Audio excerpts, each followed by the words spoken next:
రైతులకు రుణమాఫీ చేస్తా అన్న రేవంత్ రెడ్డి ఎక్కడా అని ప్రశ్నించారు BRS working president KTR. Medchal నియోజకవర్గ కార్యకర్తల సమావేశంలో పాల్గొని దిశానిర్దేశం చేశారు కేటీఆర్.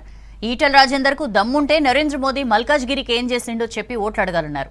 రాష్ట్రంలో ఏ వర్గం కూడా సంతోషంగా లేదన్నారు కేటీఆర్. నా నియోజకవర్గంలో ఉన్నదే ఒక మున్సిపాలిటీ, అది గెలుస్తందుకు ఎన్నెన్ని కష్టం ఉంటుందో ఎంత ఇబ్బంది ఉంటుందో నాకు తెలుసు. అందులో మరి 10 గెలవాలంటే ఎంత పటుత్వం ఉంటే, ఇక్కడి కార్యకర్తల్లో ఎంత పట్టుదల ఉంటే, ఎంతటి కమిట్మెంట్ ఉంటే అది సాధ్యమవుతుందో దాన్ని బట్టే మేడ్చల్ నియోజకవర్గంలో బీఆర్ఎస్ బలమైందో కూడా అర్థమవుతా ఉన్నది. ఇవాళ మల్కాజ్గిరి పార్లమెంట్లో మన పోటీ కాంగ్రెస్తో లేదు.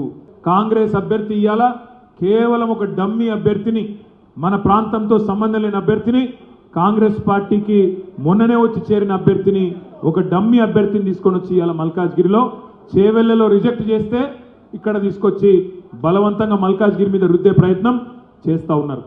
ఇక్కడ మన పోటీ భారతీయ జనతా పార్టీతోనే ఉంటుంది. నీకు దమ్ముంటే, నీ భారతీయ జనతా పార్టీకి సత్తా ఉంటే, ఈ 10 ఏళ్లలో నరేంద్ర మోడీ ప్రభుత్వం, బీజేపీ ప్రభుత్వం మా మల్కాజ్గిరి పార్లమెంట్కి ఏం చేసిందో చెప్పి ఓటు అడుగుమని చెప్పి నేను ఈటెల రాజేందర్ గారిని డిమాండ్ చేస్తా ఉన్నా. నిన్న మొన్నటిదాకా ఇదే రేవంత్ రెడ్డి ఏమన్నాడు, అసలు బీజేపీ వాళ్ళు బీఆర్ఎస్ వాళ్ళు ఒకటే, వీళ్ళంతా లోపల బదులుకున్నారు నిన్న మొన్నటిదాకా ప్రచారం చేసిండు.